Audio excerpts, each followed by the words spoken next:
सौम्या एक ब्राह्मण कन्या थी जो अत्यंत रूपवती थी। जब वो विवाह के योग्य हुई तो उसका पिता बनवारी लाल अपनी बेटी के लिए सुयोग्य वर देखने लगा। बनवारी लाल अपनी बेटी को देखने जिस किसी भी योग्य व्यक्ति को घर बुलाता तो वो हर किसी को मना कर देती। एक दिन इन सबसे परेशान हो सौम्या अपने पिता से बोली, पिताजी तुम ये रोज रोज मुझे देखने के लिए लड़कों को घर बुलाना बंद कर दो। मैं अपनी मर्जी अपनी पसंद से लड़का देखकर विवाह करूंगी। सौम्या बनवारी की इकलौती बेटी होने के कारण उसे बहुत प्यारी थी, इसलिए बिना किसी ना नुकर के वो अपनी बेटी की बात मान लेता है।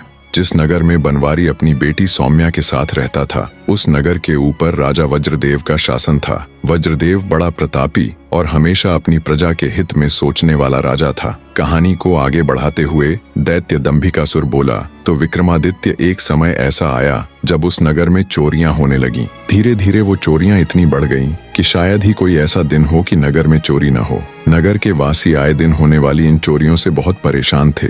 राजा वज्रदेव को जब खबर लगी तो उसने रात की गश्त के लिए सिपाहियों की संख्या बढ़ा दी, पर उससे भी कोई फायदा नहीं हुआ। अब तो चोर ने नगर के छोटे मोटे रईसों से लेकर बड़े बड़े सेठों तक का नंबर लगा दिया। आए दिन होने वाली इन घटनाओं से दुखी हो नगर के बड़े सेठ और व्यापारी मिलकर राजा के पास गए और अपनी व्यथा सुनाकर उनके सामने अपनी फरियाद रखी।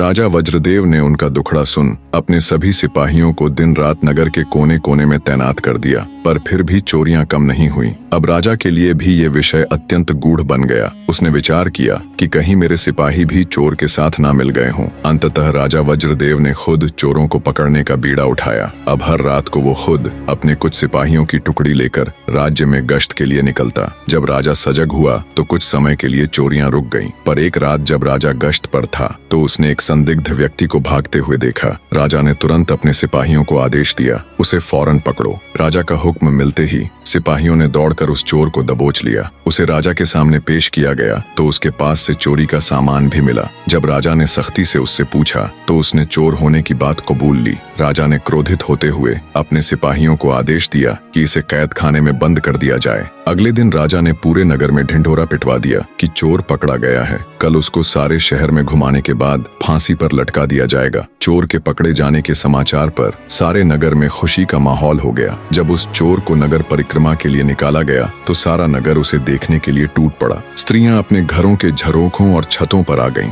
आदमी गलियों में अपने अपने घरों के बाहर खड़े हो गए।